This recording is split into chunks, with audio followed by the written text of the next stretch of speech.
Endi 6 mart kuni Bebish partida hammaga qiziq bo'lib turgan sovg'amizni eslatib o'tamiz. Eng qiziqarli joyini hozir Ruxsar akam sizlarga donishtirib o'tadi. Hammaga assalomu alaykum.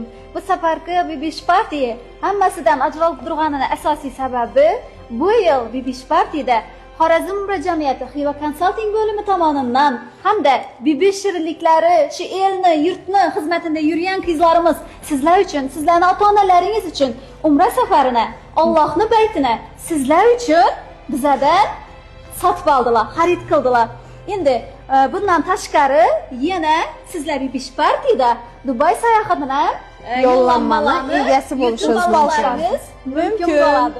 Shaxsan o'zlarimiz shu davramizda 6 mart kuni birgalikda sovg'alarni topshiramiz. Baxtli inson. Hammangizni 6 mart kuni Marmar saroy to'yxonasida bo'lib o'tayotgan